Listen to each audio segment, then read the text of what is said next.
Hello folks, this is Kent Hovind in Lenox, Alabama, and it is May the 23rd, 2017, and I have a college student on the phone who called with some questions, some things he's being taught in school. Do you care to give your name there, sir? Or at least your first name? Okay. My name is Jackson Wheat. Jackson, okay. And I'm from Shreveport. And you are in school, and are they teaching you evolution?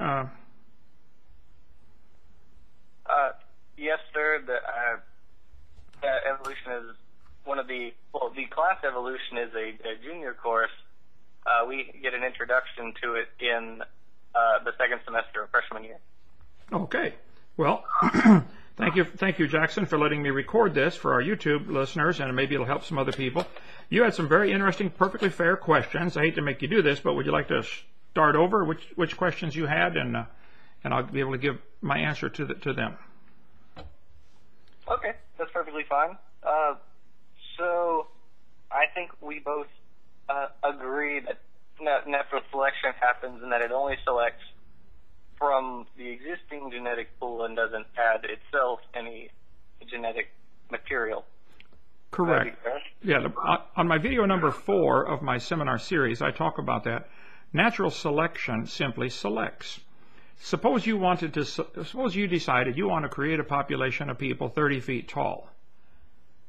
So you're going to kill everybody. Right. You're going to kill everybody under 30 feet tall, which would be everybody, and you now have wiped out humanity. And you can't create a population of people 30 feet tall because there aren't any 30-footers to select from.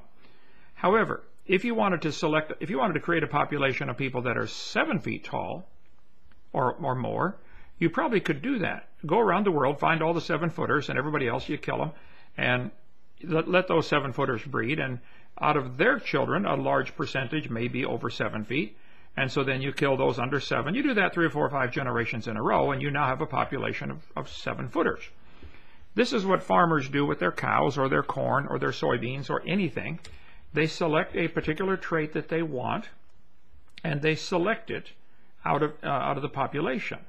But as you mentioned, and as I mentioned to you on our previous call, they're not creating anything. They're only selecting a slice of existing gene code. So natural selection proves creation. I think it proves that the Creator designed his creatures with the ability to produce a wide range of offspring, so some will survive in any given environment. Anyway, so go ahead. Okay, so I like the analogy of what farmers use, so I'll go with that one. So we look at corn, for instance. Natural corn is teosint, right? Uh-huh. It's small. It's very hard. It's not very edible. Well, I mean, to some people it might be edible, but to me it's not. Right. But the farmers grew our modern commercialized corn ultimately from teosint, but they didn't grow the corn simply through natural selection alone, because there were no teosint that are like our commercialized corn. So they had to capitalize on mutations as well as natural or as artificial selection in that case to produce the modern variations of corn that we have in commercialized business. Correct. So for artificial selection, whether it's corn or bananas or strawberries or what have you, it's a matter of capitalizing on not just the selection process, but also the mutation. Correct. That add something, maybe a little bit of size, maybe a little bit of flavor, or extra kernels of corn, whatever. And so you do agree that mutations, or that there are mutations that allow us to evolve these corn or strawberries or whatever. No, I would be cautious going down that trail. The corn, they're selecting for size. If they get a mutant that is now larger size, okay, is that new information, or is that the same information gone haywire? There's no new. The corn didn't turn into a strawberry or banana or elephant. It is still corn. It's still recognizable as corn. So I don't think the mutation actually added anything. It accentuated something that was already existing. So I don't think that process is going to offer any hope to those who want all of humans to come from rocks over 4.6 billion years. Okay. Okay. I think. Well, let me point out one more thing, Jackson. One more thing. Go ahead. One more thing. This corn that they have produced, and I grew up in Illinois, corn country. Believe me, we were surrounded by miles of corn. The corn is A, still corn. B, it is less resistant to diseases. You have to babysit it and spray it with all kinds of stuff. And it turned loose into the wild, it would very quickly revert in a couple generations, if it survived at all. It would revert back to the native original corn. So this is not something that is going to work in nature.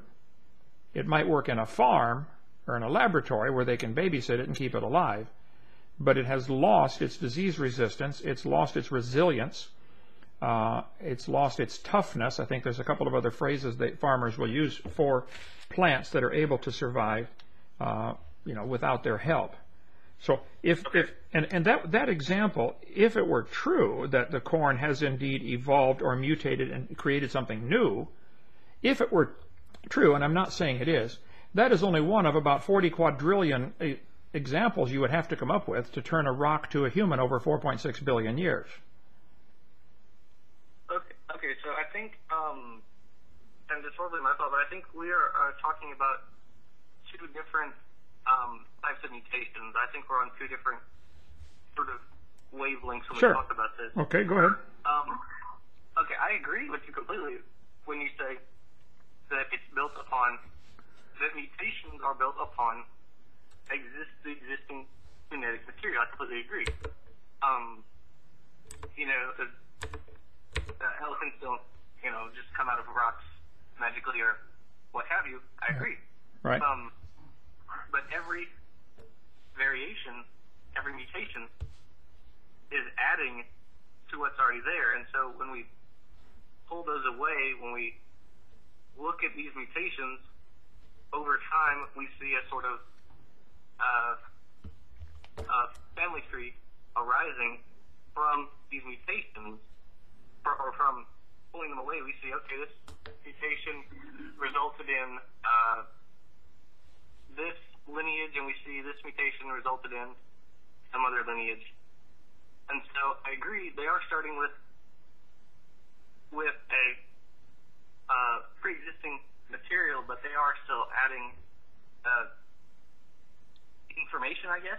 Well, that's where I would disagree. I don't think, this is a fairy tale that people tell. This is a story, but it's not observed in nature. We don't observe mutations add information that it's useful and then succeed in passing it on to the next generations. We don't see that in nature. So it's not really science. It's more of a religion. It's something people believe in, and they believe in it very strongly. And I have to admire their faith. But it's not science. Whatever it is, science is things we can see and test and observe and study and demonstrate. So it's not science. It is a story. It's if you give it enough time, it might happen. Well, okay.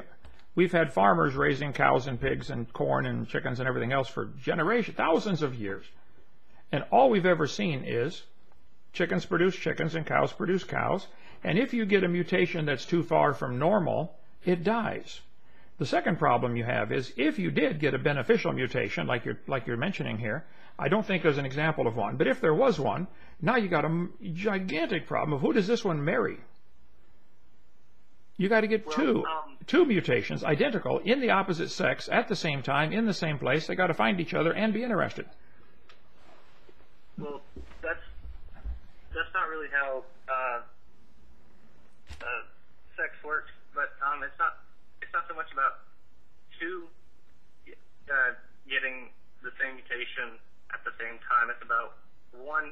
Mutations are very incremental, and so a mutation that isn't within a certain range of incrementalness, whatever, is going to kill the organism, which is why we have all these mutations that are lethal, because they cause too much of a negative change in this organism. But that's right. So I want to go back to this idea of information. definition of that word? Does that just mean genes? Well, it just means gene code? The English language is based upon a code of 26 letters called the 26 letters of the alphabet. If you had mutations in your writing, if you were writing down in English and every once in a while you get a mutation, a misspelling, how long would it take that process of getting mutations or typographical errors or misspellings to turn your sentence into Russian or Chinese or Korean? Well, it won't happen. It doesn't happen. It can't. I mean, we can... I'm sorry. Well, it's based on a different code. See, adding letters or deleting letters or transposing letters in a sentence, as an example of a mutation, is not going to add new information, especially if anything wrong or negative is eliminated right away. And there certainly seems to be a process in nature called natural selection, where anything that isn't the best or toughest or strongest is going to be naturally eliminated. It's not going to survive. If the sheep can't run as fast as the rest of the sheep, well, then the wolf is going to catch him first. So he doesn't get to pass on his genes to the next generation. I don't think that mutations are incremental. I mean, you can imagine that if you want, but that's not science.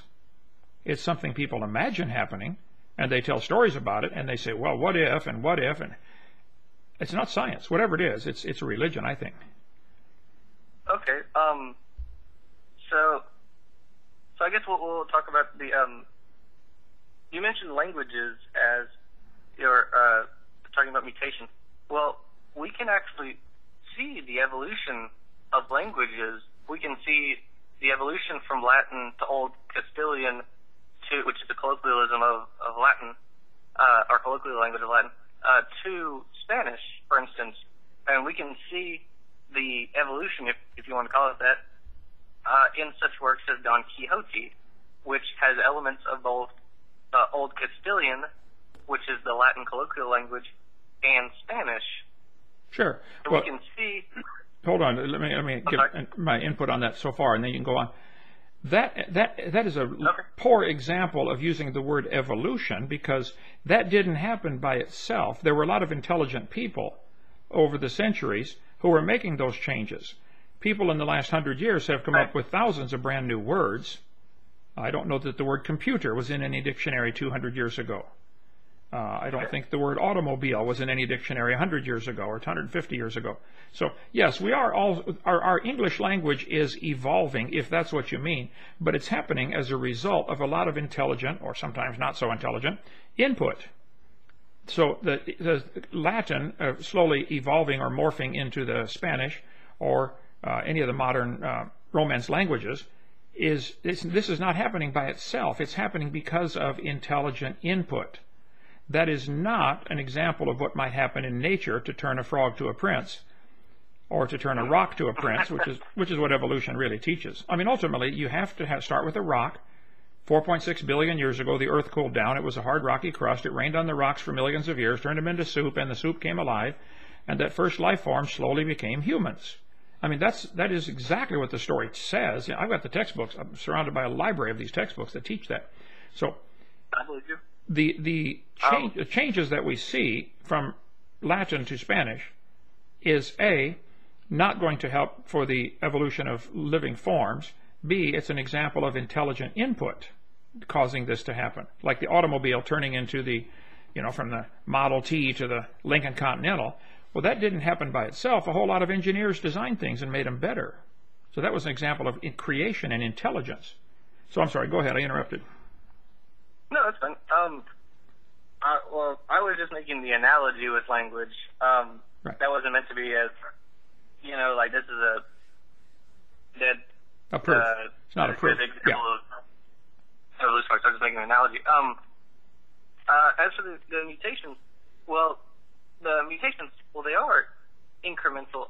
Everyone has approximately 130 mutations in their zygote alone, and the majority of these are neutral. That is, they don't express themselves, and this is understood in Kimura's neutral theory or neutral theory of mutation, I believe it's called. And so when we look, when we look at evolution over the billions of years, and we look at it in retrospect, and it seems kind of difficult to imagine that, the single-celled organism eventually unconsciously gave rise to multicellular organisms and then to fish, amphibians, etc. But we have to realize, looking at that in retrospect, in every generation throughout evolutionary time, there was no conscious foresight of what any organism is going to turn into. Every organism was just going through mutation, natural selection, and speciation, and it ultimately resulted in us as well as all the other organisms. Well, now, hold on. No. You think it ultimately did that. You don't know that. That is how the story goes, but that's not science. Nobody saw this happen. Nobody sees it happen today. It is a religious teaching that single-celled organisms became humans over slow periods of time, over billions and billions of years. That is certainly what you're being taught, and that is what you voiced here, but that is not part of science. It's part of a religion that you believe in. And it may be true, but even if it's true, it's not part of science in this case. It's an example of something that can't be observed and studied and tested. It's a story. It's a fairy tale, I think. Now, let me make 2 points here before you go on. Single-celled organisms changing to multi-celled. Are you aware of any 2 or 3 or 4 or 5-celled organisms that survive, other than a colony where each organism is doing the same thing? Are there any 2-celled organisms in the universe that you're aware of, or that anybody's aware of, or 3-celled or 4-celled? And I can answer the question by saying nobody's found one yet. I think the simplest life form that has multiple functions is about probably maybe 200 cells working together. So where are the 2-celled or the 3-celled or the 4-celled?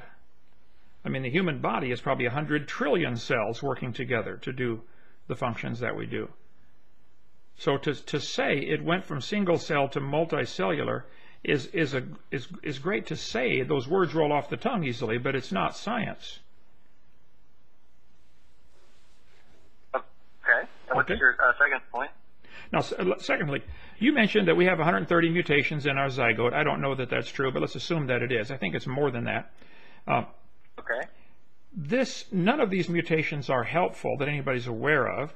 And if you marry too close to your own bloodline, like your sister or mother or daughter, you're probably going to have deformed children, because now the chances of those 130 mutations lining up are much greater, which is why most states have laws banning anything closer than second cousin marriages. I think 3 states allow first cousin marriages, but because it creates problems. So that's just, I would say that's a proof, a demonstration that the mutations that are happening are not helpful. They're harmful. And so gradually they get weeded out of the population by virtue of the fact that we don't marry our sister. Okay.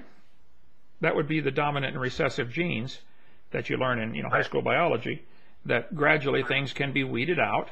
If there's a mistake in your genetic code, and it's a really complicated code, and the copying process is phenomenal, the way DNA replicates, it's just like mind-boggling how this could happen.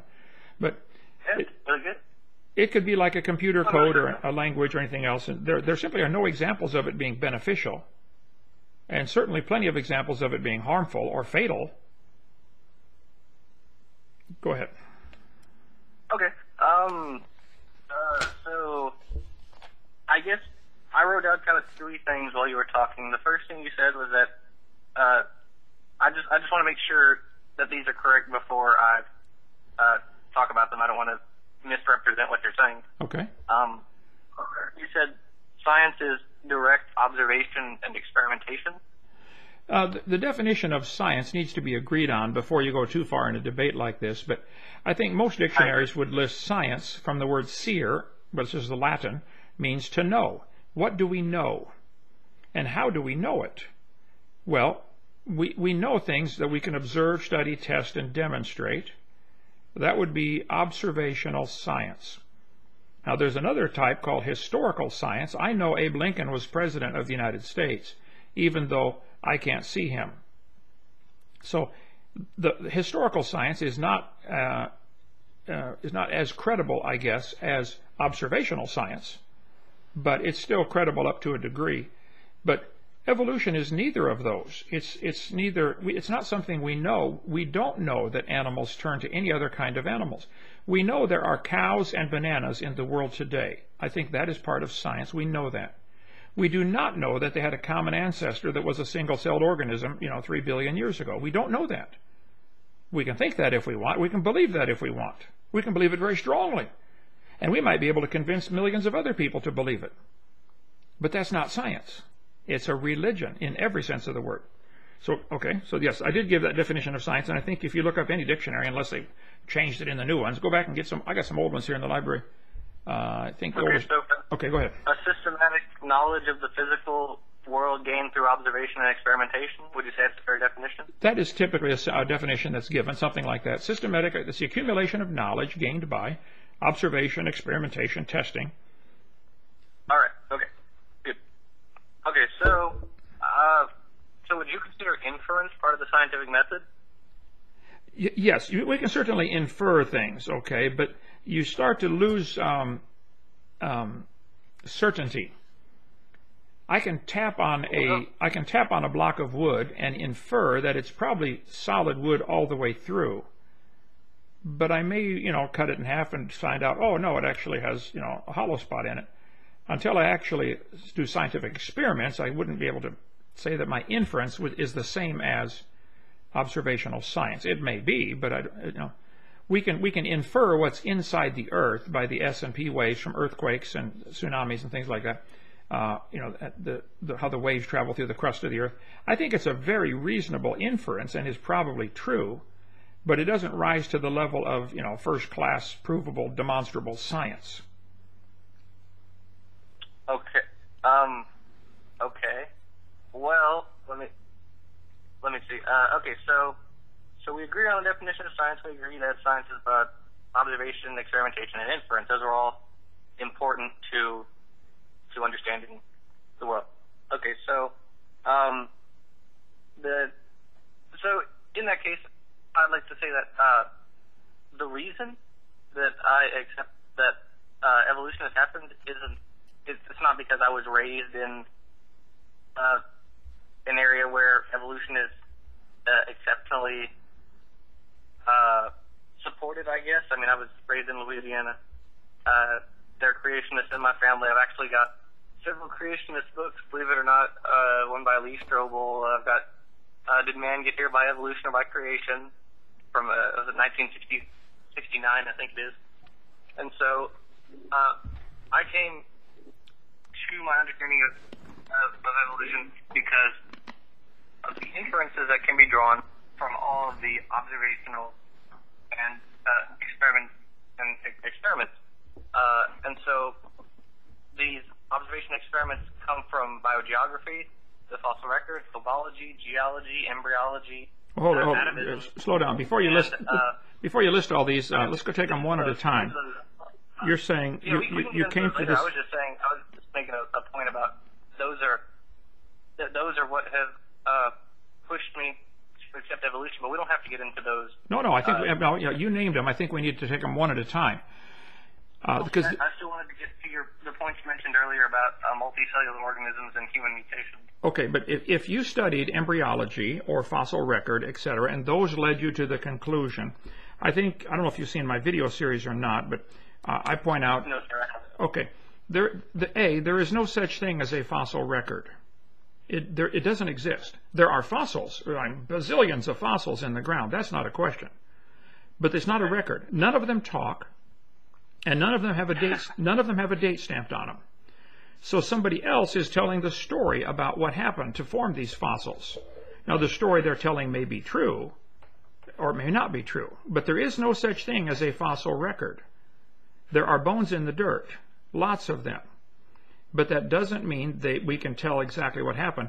And I point out, in a court of law, no fossils would count as evidence for evolution, because you can't prove that one had any children.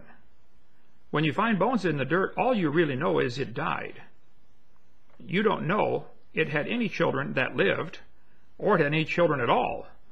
So in a court of law, in an honest court of law, all fossil evidence would be thrown out. Their fossil records would say, I object, that doesn't prove anything. Yep, I agree. and they wouldn't allow it as evidence for evolution. Embryology, they're probably teaching you in school that the baby growing inside the mother has gill slits, and they go through the pharyngeal gill arches. That was proven wrong in 1874, but they're still teaching it in schools, and sadly, it sounds like you got taught that. My video number my video number 4, which you can see on drdino.com, just watch seminar part 4, Lies in the Textbooks.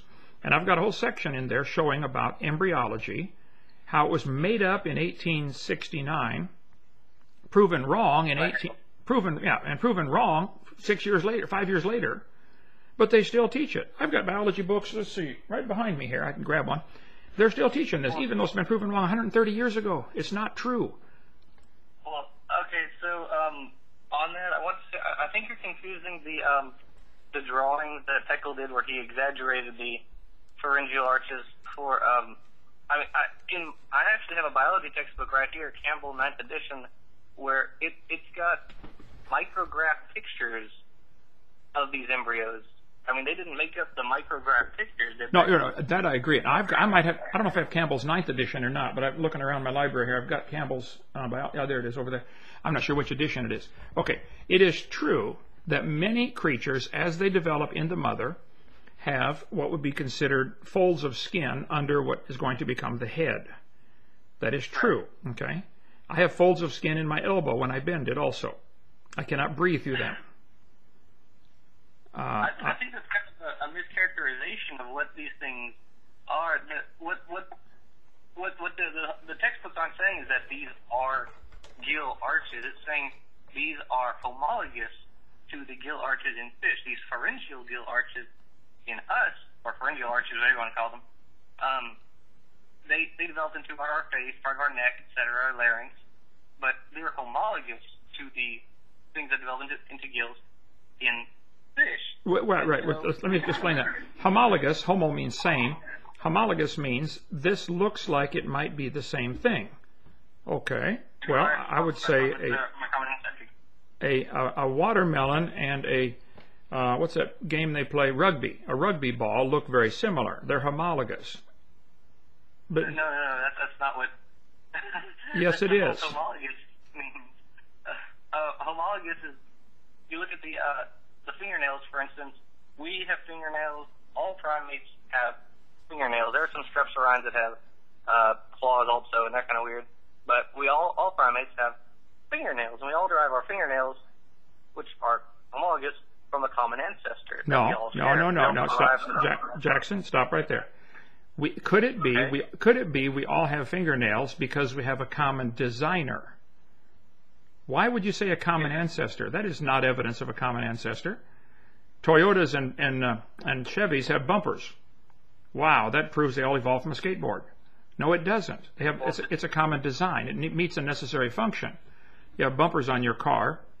You have fingernails on your fingers, so you can do things. You can scratch things and open things. The fingernails are very handy. I'm glad I've got some. But that's not proof of a common ancestor. Whoever taught you that lied to you. It is true. It is true. We all have similar structures. Now that I would agree with. But it is not true that that's evidence for evolution. I think that's evidence of the same creator created us. Okay, so I've got two things to say, and I'll say them, and then I guess you can address them. The first thing, your point of comparison is something that you know is created by humans versus something you know isn't created by humans. So I think that's kind of a false analogy. Secondarily, you said, is it possible that it is a common creator? Well, yes, it's possible that it was a common creator. I'm not going to get into about what that creator was like or anything like that. Mm-hmm. But if we assume it was a common creator, then why did that creator create some differences in some organisms and some differences in other organisms? Why not just create all organisms the same? Okay. What is the reason? Let me take the second question first. The reason I would say that the creator made these similarities is we have similar things to do in life. We have two eyes, so do the apes. That's so we can get binocular vision to judge distances. A creature with one eye is certainly handicapped. They can't have depth perception, and it would be a hindrance. So there may be some creatures like an octopus that can survive just fine with one in their little world. But they're designed to fit whatever their duty is going to be in life. The differences then would be for the same reason. Let's see, you could design a Chevy pickup truck or a Chevy van. They have thousands of similarities, probably thousands of interchangeable parts, because they came from the same designer. But there are also some differences between a pickup truck and a van because they have different functions. The apes have to climb trees. I don't. Not apes. I'm sorry, monkeys. Monkeys have to climb trees to survive. I don't. So they have a prehensile tail and a grasping rear foot, which I do not have, and you don't either. You can't grab a tree branch with your feet and hang on upside down by it. So monkeys have to live they're designed to live in their world, which is mostly up in the trees, arboreal, and we are not. So the similarities could be attributed to a common designer, and the differences could be attributed to a common designer. I don't see any problem with that. Kind of a heads I win, tails you lose situation? Well, I think in a court of law, see, since you are asking, or the evolutionists, I should say, aren't asking nothing, they're demanding that their view be taught at taxpayer expense to all the kids. The burden of proof is on them.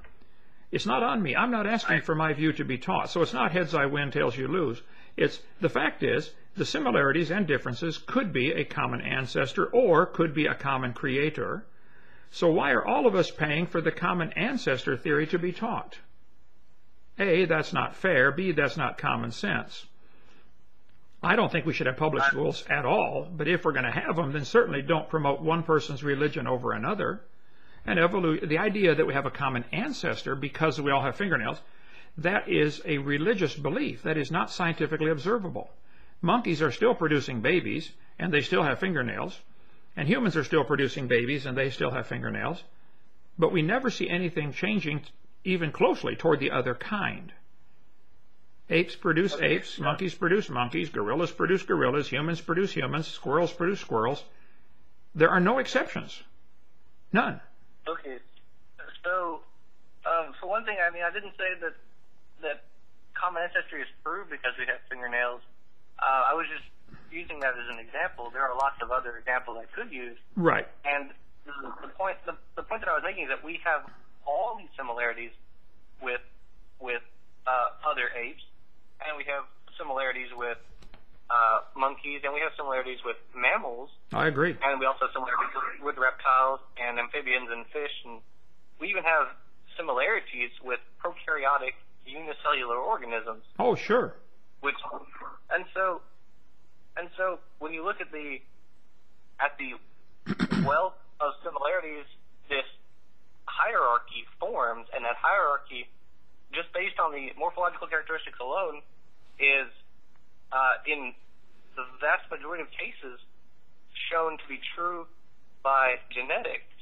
Okay. We use morphology, and we also use genetics, and in a lot of cases, not in all cases, I'll grant you, but in the vast majority of cases, they give us the same picture. We share 98% of our, 97% of our DNA with chimpanzees. We also share the exact same amount of endogenous retroviruses with chimpanzees, and we both have the broken monkey gene for making citrate. It's called a gulo. Mm-hmm. It's broken in us, but it's not broken, and also in other apes, but not in monkeys. And so this hierarchy of genetics and morphology starts to line up, and so that's where, or at least that's partially where, the phylogenetic tree arises. And so that's what I have to say on. Okay, hold on 1 second here. If you don't mind, I'd like to, so my YouTubes are not much more than 30 minutes. Let me stop and start a new one, and then we'll continue this. Okay, hang on.